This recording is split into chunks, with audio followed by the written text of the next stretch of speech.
Hello friends, मैं मिथिलेश कुमार आपका engineers group में स्वागत करता हूं। और हम लोग स्टडी कर रहे थे न्यूक्लियर पावर प्लांट के बारे में। ठीक है, तो हम लोग देखते हैं nuclear power plant.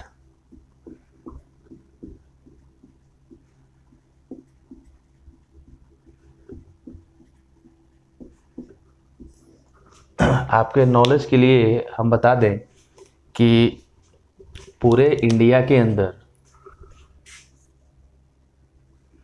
7 nuclear power plant working में है। ठीक है, पूरे इंडिया के अंदर जो टोटल पावर प्लांट है, ठीक है, वो 7 पावर प्लांट वर्किंग में है। ठीक है, कहाँ कहाँ पे है एक बार देख लेते हैं हम लोग। आपको नॉलेज के लिए अगर कोई आपसे पूछता है कि पूरे इंडिया में कितने न्यूक्लियर पावर प्लांट वर्किंग में है, तो टोटल 7 पावर प्लांट वर्किंग में है। ठीक है, और देखते हैं कहाँ कहाँ पे है। ठीक है, तो ये देखिए,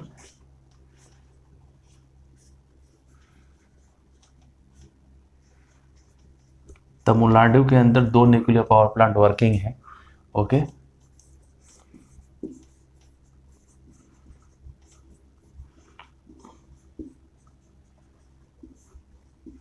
महाराष्ट्र के अंदर तारापुर एक जगह है, वहाँ पे एक न्यूक्लियर पावर प्लांट वर्किंग है। और इसके बारे में स्पेशली आपको थोड़ी सी ध्यान रखने की ज़रूरत है। ठीक है, कि जो आपका ये महाराष्ट्र के अंदर जो तारापुर में जो प्लांट है, ये सबसे पहला न्यूक्लियर पावर प्लांट है अपने इंडिया के अंदर। और सबसे पुराना जो है यही है। सबसे पहले जो न्यूक्लियर पावर प्लांट स्टेब्लिश किया गया था वो तारापुर के अंदर, जो महाराष्ट्र में है। ठीक है, इसके बाद जो अपना जो power plant nuclear power plant है वो कर्नाटका के अंदर है। ठीक है, यहाँ पे एक है। इसके बाद जो है वो है अपने राजस्थान के अंदर।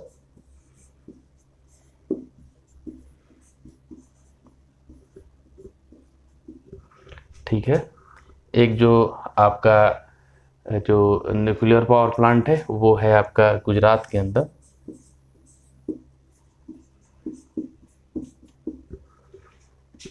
ठीक है, और एक जो है आपका वो है उत्तर प्रदेश के अंदर।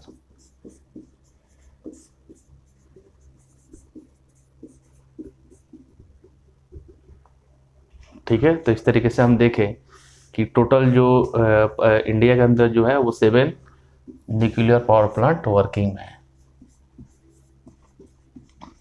ठीक है, ये आपके नॉलेज के लिए है, आपको आप ध्यान में रखें। कहाँ कहाँ पे? तमिलनाडु में है, महाराष्ट्र में है, कर्नाटका में है, राजस्थान के अंदर है, गुजरात में है और उत्तर प्रदेश में। ठीक है, तो अभी ये 7 nuclear power plant overall India में अपने वर्किंग है। और जो सबसे पुराना है वो महाराष्ट्र में है, कल्पकम सॉरी तारापुर के अंदर जो है। क्लियर? आगे हम लोग देखते हैं कुछ चीज़ों को जो कि बहुत ही इंपॉर्टेंट है आपके लिए।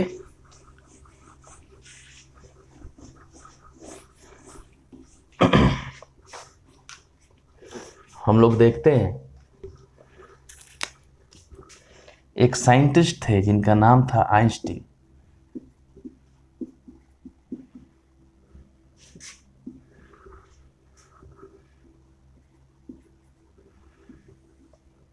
जिनका नाम था Einstein.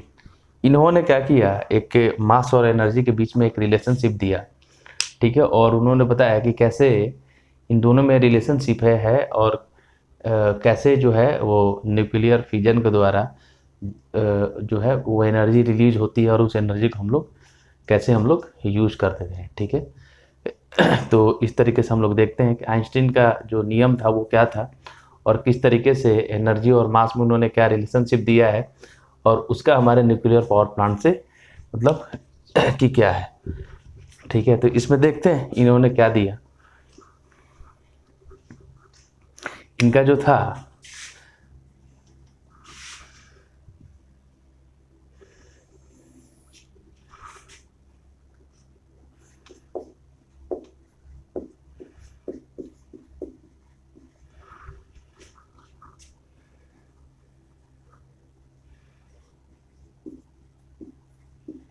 Einstein energy of relativity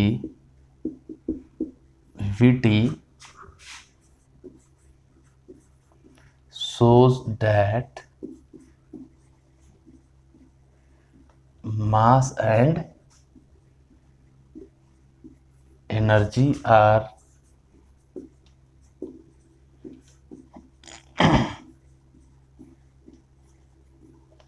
interchangeable. Okay, इसी में उन्होंने क्या बोला, ठीक है,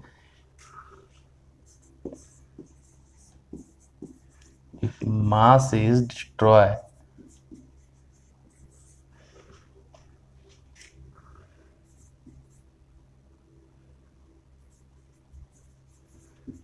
energy is produced and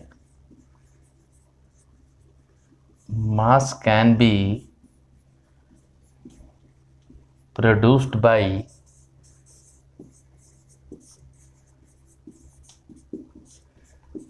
expenditure of energy. ठीक है, mass can be produced by expenditure of energy. ठीक है, तो इसमें हम लोग देखते हैं कि इस बेसिस पे इन्होंने पहला नियम क्या, इन्होंने क्या बोला कि जो मास एंड एनर्जी है वो इंटरचेंजेबल है, आपस में वो इंटरचेंज हो सकते हैं। ठीक है, अगर हम लोग मास को डिस्ट्रॉय करते हैं, ठीक है, तो एक ह्यूज अमाउंट में एनर्जी क्या होती है, प्रोड्यूस करती होती है। ठीक है, और जब मास को प्रोड्यूस करना हो तो हमको एनर्जी को खर्च करना पड़ेगा। ठीक है, तो ये आपका आइंस्टीन का जो क्या था, लॉ था। ठीक है, कि मास एंड एनर्जी आपस में इंटरचेंजेबल है। ठीक है, अगर हम लोग मास को डिस्ट्रॉय करते हैं, ठीक है, तो एक ह्यूज अमाउंट में एनर्जी रिलीज होती है। अगर हमको मास को प्रोड्यूस करना हो, ठीक है, मास को प्रोड्यूस करना हो तो अपने को एनर्जी को खर्च करना पड़ेगा। ठीक है, इस बेसिस पे इन्होंने एक रिलेशन दिया, E बराबर mc²। ई देखे क्या है यहाँ पे, ई को बोलते हैं energy.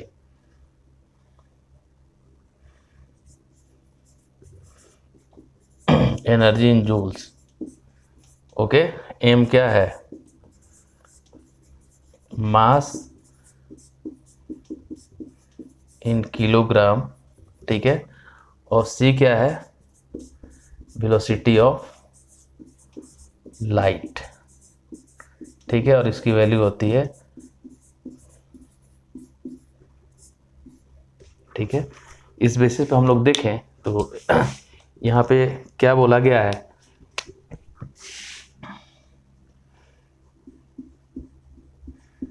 Nuclear energy is produced by destruction of mass if 1 gram of matter is destroyed। ठीक है, 9 into 10⁻30 जूल्स और 25,000 megawatt hours energy is produce. ठीक है, और इसमें जो है energy is measured in electron volt.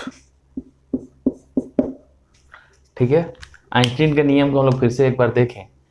ठीक है, इसमें दिया हुआ है कि आइंस्टीन ने क्या बोला कि जो मास और एनर्जी आपस में इंटरचेंजेबल है, हम दोनों को इंटरचेंज कर सकते हैं। अगर मास को डिस्ट्रॉय किया जाता है, ठीक है, तो वहाँ पे एक एनर्जी रिलीज होती है। अगर मास को प्रोड्यूस करना हो तो हम लोग क्या करते हैं, एनर्जी को ख़त्म करते हैं। ठीक है, उस बेसिस पे यहाँ पे एक रिलेशन आया, E बराबर mc²। ई क्या है, एनर्जी इन जूल्स।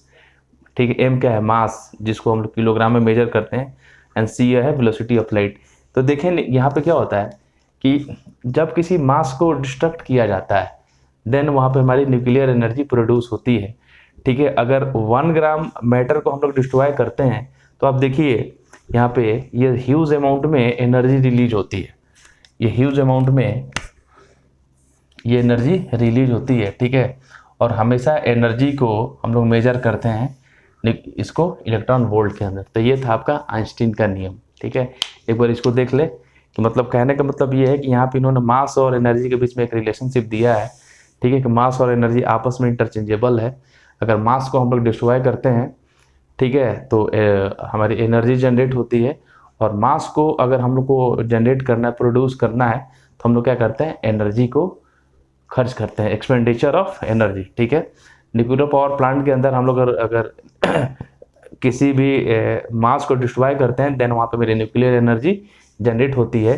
अगर हम लोग 1 ग्राम ऑफ मैटर को डिस्ट्रॉय करते हैं, ठीक है, तो वहाँ पे इस ह्यूज अमाउंट में इतनी एनर्जी हमारी मिलती है, और एनर्जी को हमेशा इलेक्ट्रॉन वोल्ट में हम लोग मेजर करते हैं। क्लियर, आगे देखते हैं हम लोग।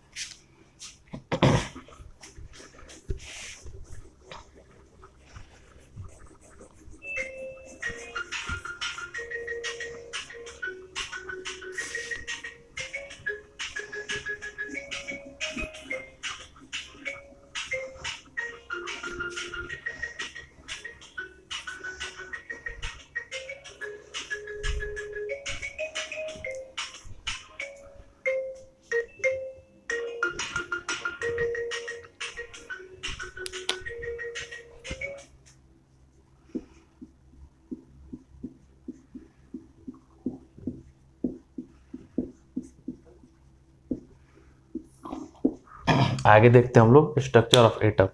जो आपका एटम है उसका स्ट्रक्चर किस तरीके का होता है, तो 1 बाय 1 करके हम लोग देखते हैं, फिर इसको समझने का हम लोग कोशिश करते हैं। क्लियर,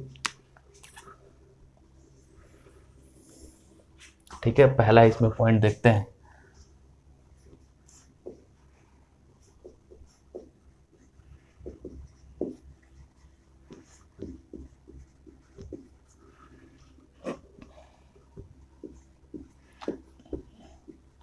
कोई भी जो पदार्थ एलिमेंट है वो परमाणुओं से मिलकर बना होता है। ठीक है,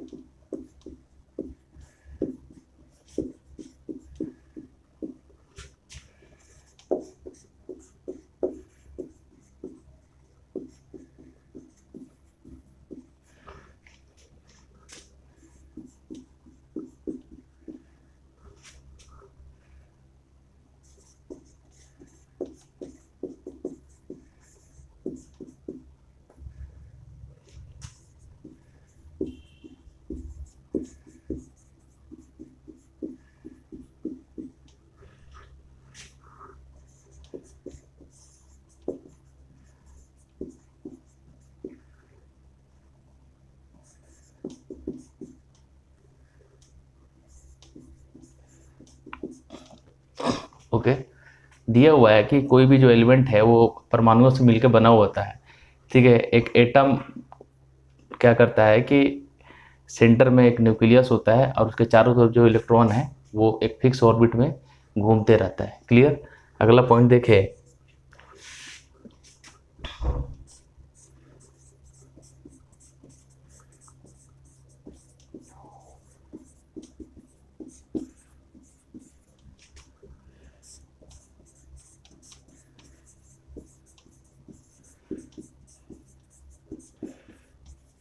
जो आपका न्यूक्लियस है, ठीक है, वो उसमें क्या होते हैं, प्रोटॉन्स एंड न्यूट्रॉन्स होते हैं। क्लियर, जो आपका न्यूक्लियस है उसमें प्रोटॉन्स एंड न्यूट्रॉन्स होते हैं। Clear,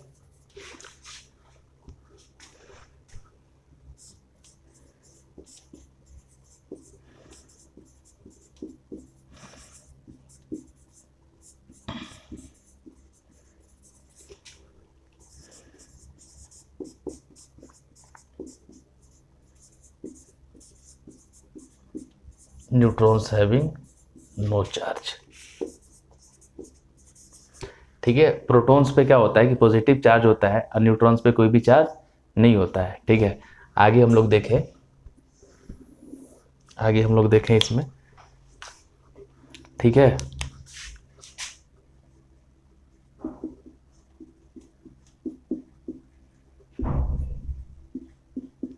electron having negative charge and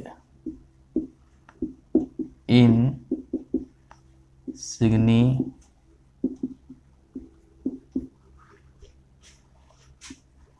mass as compared to proton and neutron. ठीक है, इलेक्ट्रॉन के पास नेगेटिव चार्ज होता है और इसका जो मास होता है प्रोटॉन एंड न्यूट्रॉन की अपेक्षा में बहुत ही कम होता है। तो उसका रिजल्ट क्या होगा?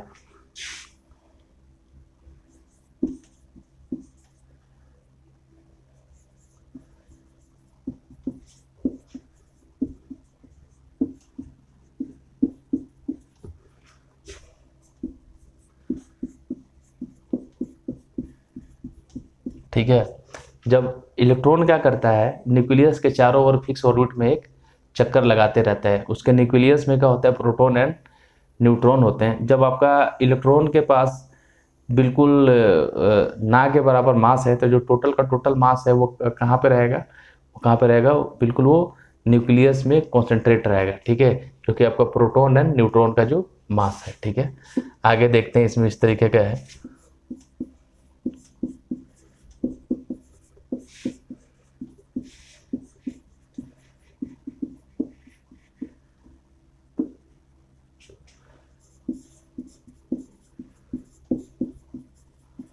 जो आपका प्रोटॉन है, ठीक है, वो एलिमेंट के एटॉमिक नंबर के बराबर होता है। हमेशा ध्यान रखना, जो प्रोटॉन है वो एलिमेंट के एटॉमिक नंबर के बराबर होता है और जो मास है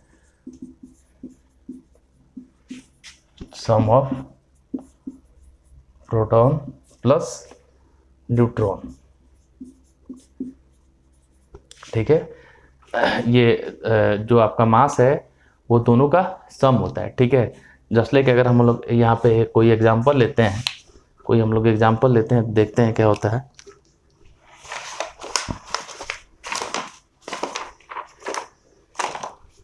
ठीक है,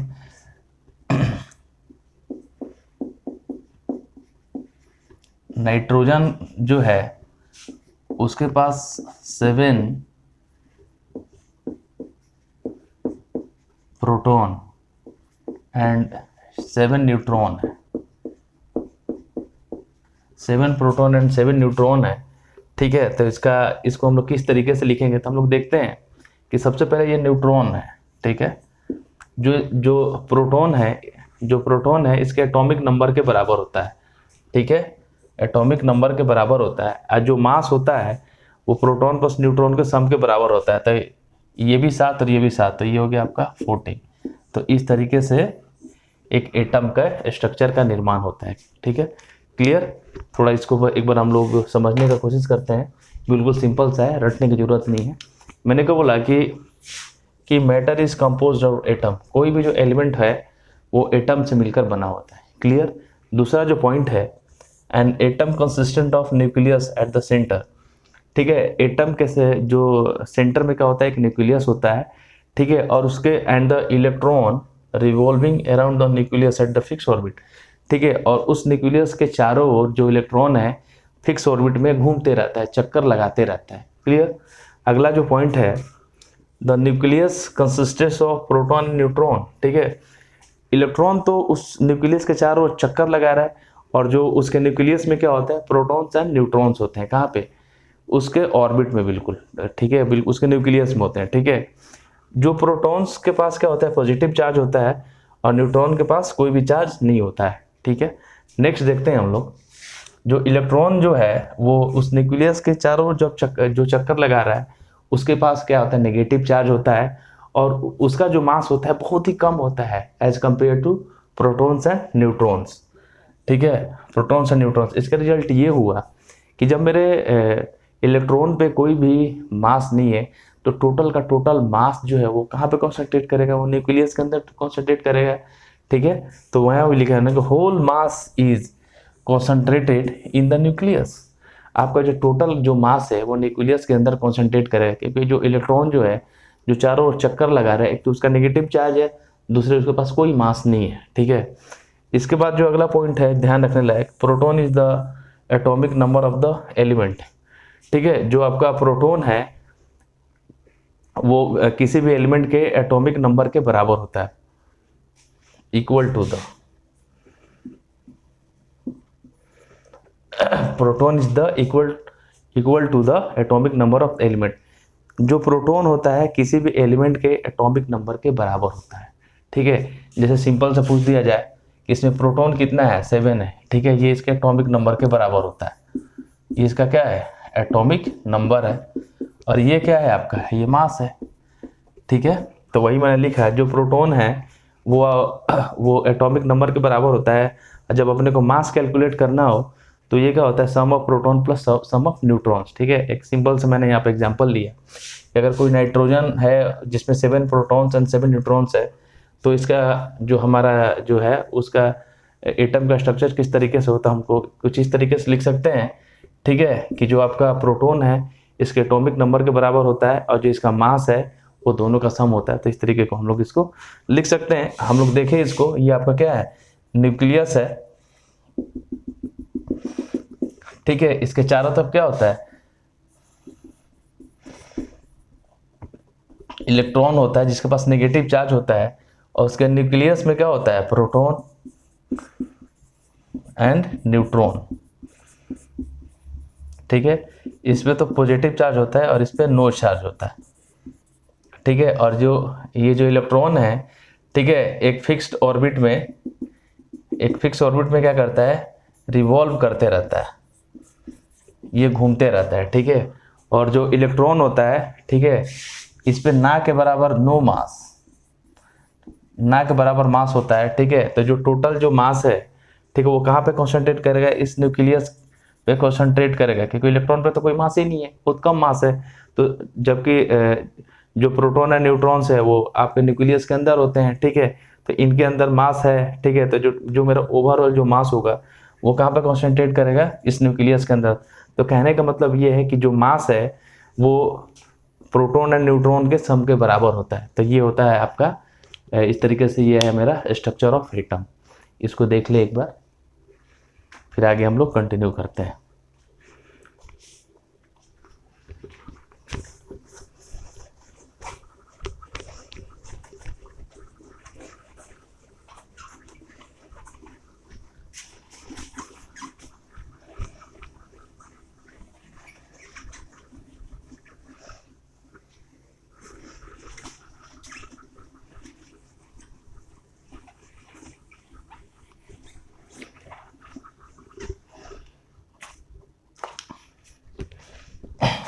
आगे हम लोग देखेंगे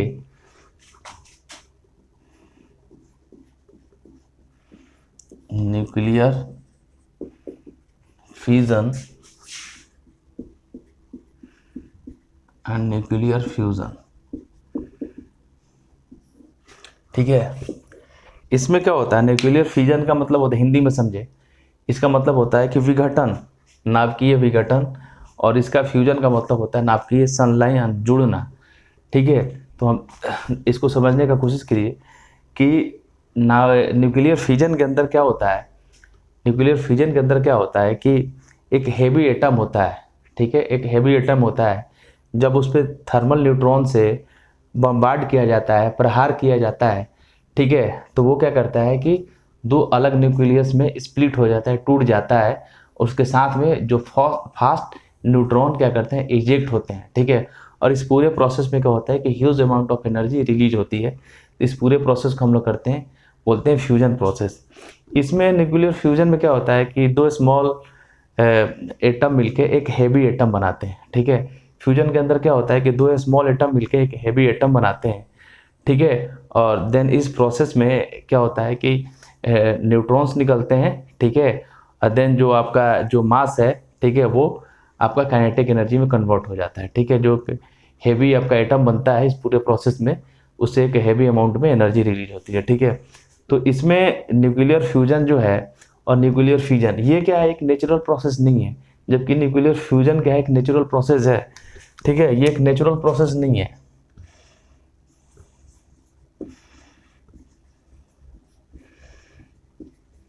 ठीक है, नेचुरल प्रोसेस नहीं है, ये नेचुरल प्रोसेस है।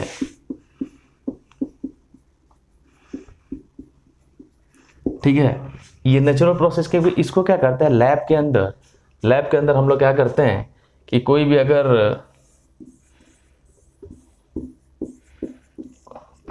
अगर इस तरीके से हैवी एटम है, ठीक है, तो हम लोग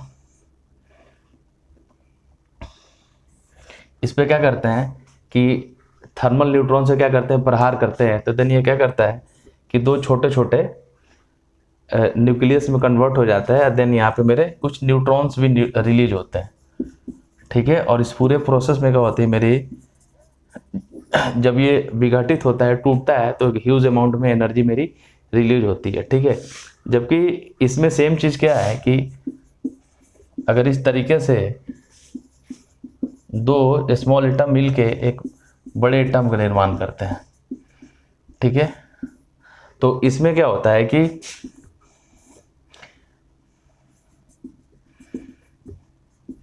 हीलियम प्लस फास्ट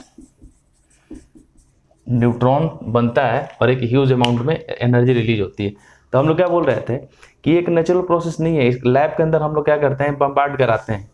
ठीक है, लैब के अंदर हम लोग क्या करते हैं, बम्बार्ड कराते हैं,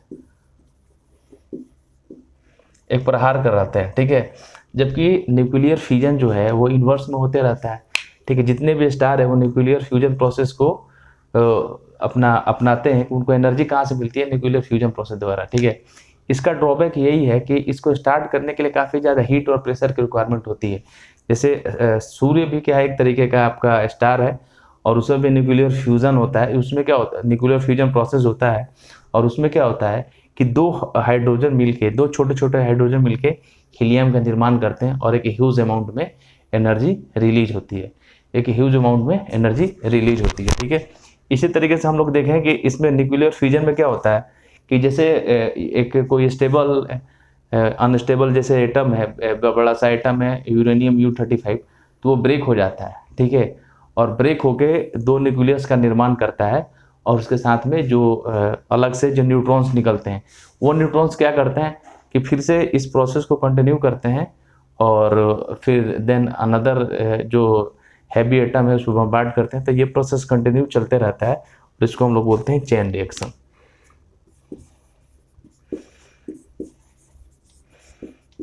ठीक है, नेक्स्ट क्लास में हम लोग न्यूक्लियर फ्यूजन एंड फ्यूजन का भी तो हम लोग ने थोड़ा सा इंट्रोडक्शन दिया, और डिटेल में हम लोग स्टडी करेंगे। तो आप क्लास में बने रहिए और कंटिन्यू कीजिए। Thank you.